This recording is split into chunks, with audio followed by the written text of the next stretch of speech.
Σήμερα θα σας δείξω πώς να φτιάχνουμε κάποιες γραμμές όπως είναι αυτές εδώ πέρα. Θα ξεκινήσω. Είναι μια απλή διαδικασία. Πρώτα απ' όλα διαλέγω ένα χρώμα με το background. Συμμετοχώ.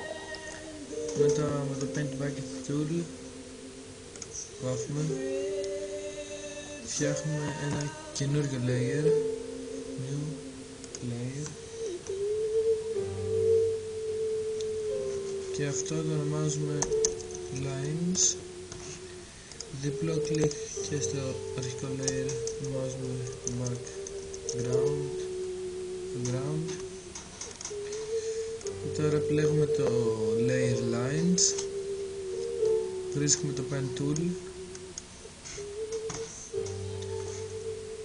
και ύστερα πηγαίνουμε view, rulers και τραβάμε, κάνουμε επιλογή πάνω στο εδώ πέρα σε χάρακας που είναι, τραβάμε και κλειδώνει αυτόματα στο μέσο. Το ίδιο κάνουμε και από τα αριστερά. Έτσι έχουμε το κέντρο του καμβά. Ύστερα με το pen tool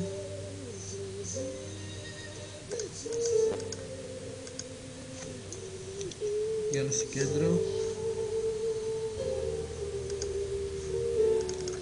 ζουμάρω,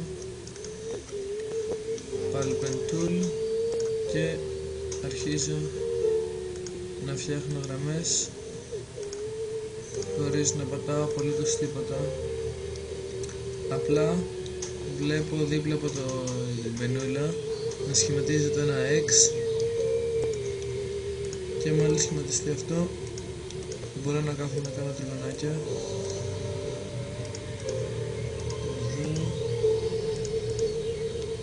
Ένα σύμμετρο, δεν μας ενδιαφέρει αυτό. Σε περίπτωση που μας ενδιαφέρει κάτι τέτοιο, αυτή η τεχνική θα γινόταν μέσω του Illustrator, αλλά μιας και δεν θέλουμε κάτι απόλυτο και το Photoshop κάνει.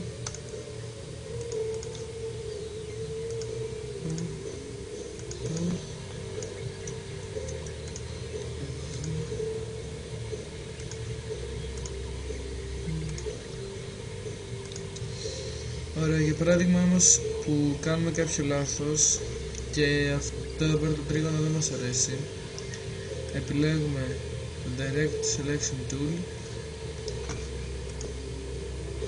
επιλέγουμε το ένα σημείο, έχοντας κρατημένο το Shift επιλέγουμε και το άλλο σημείο και το μετακινούμε, ή ακόμα και το διαγράφουμε με το Delete,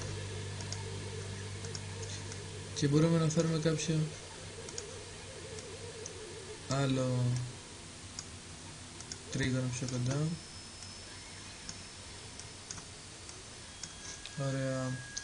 Τώρα πηγαίνουμε στο panel path, ανοίγουμε, να το, διπλό κλικ να αποθηκεύσουμε το path, lines, και εδώ κάτω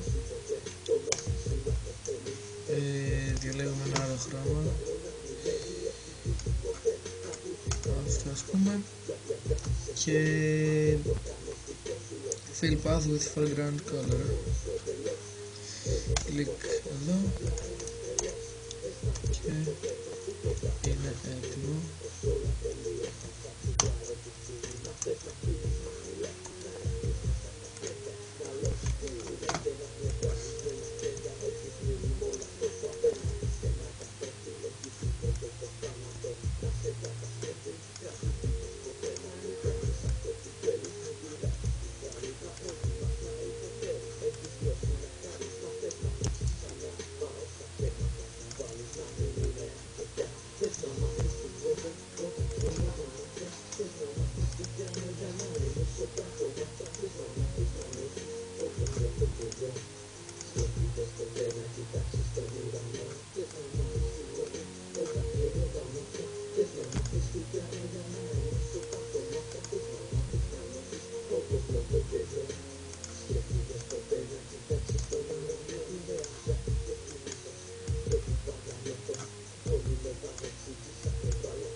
ας πούμε, και αυτό είναι.